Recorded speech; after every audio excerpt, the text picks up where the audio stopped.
If you're in your job search season, I know it's hard. It can be physically and mentally draining, but worse, it's emotionally exhausting as well. And so I hope to share 3 things to you today that really help me stay focused, motivated, and excited for what's next. But before I do that, let me go make some matcha and I'll be right back.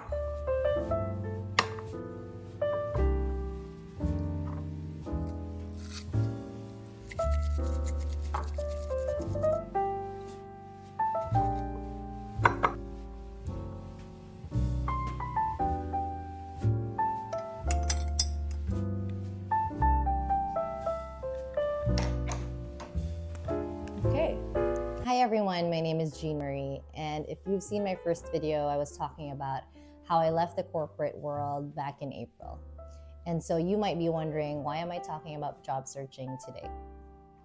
Well, it's been a little over 5 months, and 4 months into my personal sabbatical, I was already itching to go back to work. And so I'm officially in my job search era, and I know job searching can be daunting. In fact, it's a full-time job in itself. And it's so easy to get discouraged and lose the motivation to keep going. So I hope these 3 things that I'll share to you will help you stay focused, be motivated, and be excited for what's next. First thing I always keep in mind is to treat every interview as a practice and preparation for the next one.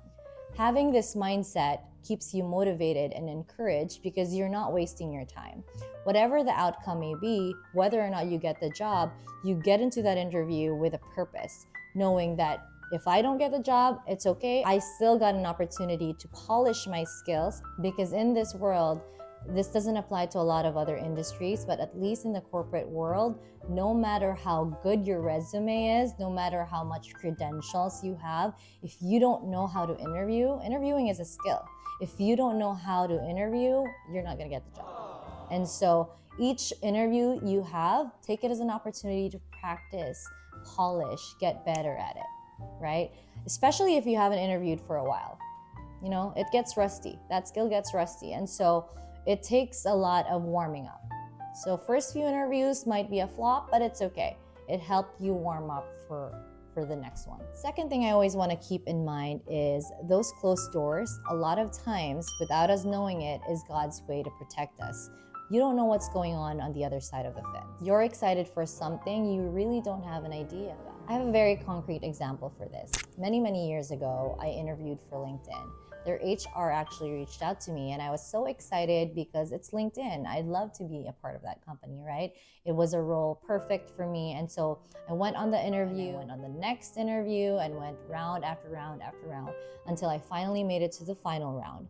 And if you're in the tech space, a lot of times the final round is a case study or a presentation.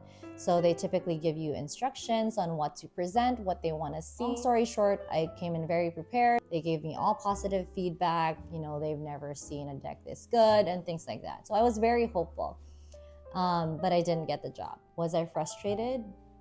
No, because number one, I did my best. That's another tip I want to give. Do your best, because then I didn't regret anything. I did not have any what ifs. Oh, what if I could have done it better? What if I could have done this? Always do your best for every interview, because that's also a way for you to know that maybe the role is not a good fit for you. If you gave your best and this is the skill that you have, then maybe it doesn't match the skill set that they're looking for. So going back, was I frustrated? No. At this point in my life, I've seen God move in ways I've never imagined. You know, He's answered prayers beyond my expectation. And so a lot of times I've seen doors close only for Him to replace it with something bigger, something better. Going back to my point where these closed doors can be a protection for you, 6 months down the road, that HR person actually posted on LinkedIn that they were having a mass layoff in their company, and the department that I would have been a part of if I got the job was greatly affected. So God was really showing me, you know, this is why you didn't get the job. So trust in Him. He has reasons for everything.